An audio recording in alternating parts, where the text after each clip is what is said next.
Falkreath, my personal favourite of the holds, with its lush woodlands, deep history, and ties to the southern land of Cyrodiil, is no less full of secrets and stories for the keen eye to find than any other area of Skyrim. Once again, we will be looking at just 5 of these tragic tales. For our first find, we need to head out of the beautiful forests and to the border between Whiterun and Falkreath. Here we find a most peculiar sight. A horse and cart, a fair distance away from each other, have met with a grisly fate. The cart is toppled over and the merchant and horse lie dead. The cart has been plundered, all of the valuables taken, and only a collection of pans and a few other household trinkets remain. But this seemingly simple, if tragic, robbery is not without mystery. Bear traps are laid out. These traps were clearly not used in the robbery, so why are they here? Perhaps part of the plan went wrong. Perhaps they were just cargo the bandits deemed too dangerous. Whatever the case, be sure to watch your step. Moving back into the forests now, we come across a statue of Talos, and below we find a grim scene. Bodies lay strewn across the grass, blood soaking into the mud. None of us need any evidence to know who is responsible for this. However, lying along with his victims is a Thalmor agent. On his corpse, we can find a note explaining his presence. It seems even within the Dominion, this agent was not viewed kindly. Unfortunately, however, it would seem that this time his information was, in fact, correct. And despite being fatally injured as he did so, he slaughtered the worshippers here. Further north now, we find another poor soul.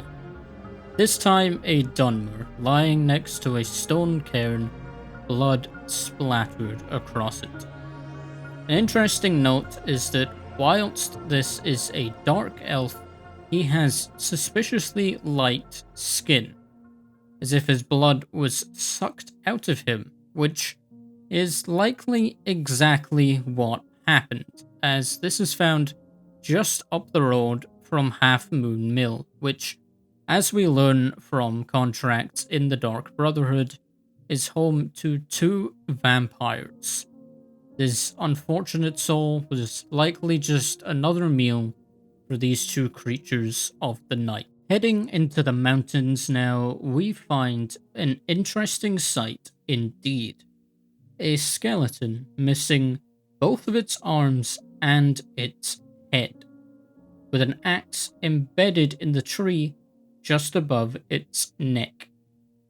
Next to the skeleton lies an unlooted chest, suggesting that this person was not robbed by bandits, and he clearly did not succumb to the wildlife or the elements.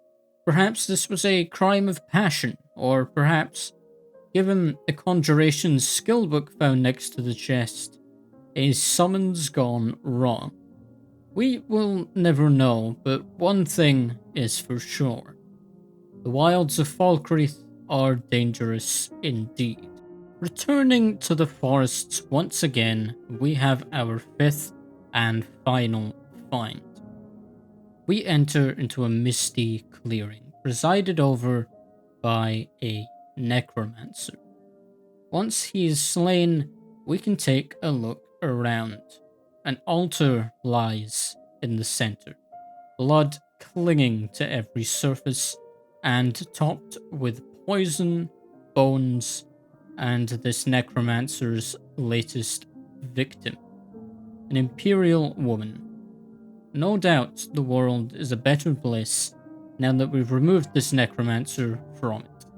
If only we weren't so late. And that is just 5 of the hidden and tragic stories and events scattered around Skyrim. Do be sure to leave a like and subscribe if you enjoyed, so I know to keep making this kind of content, and I'll see you in the next one.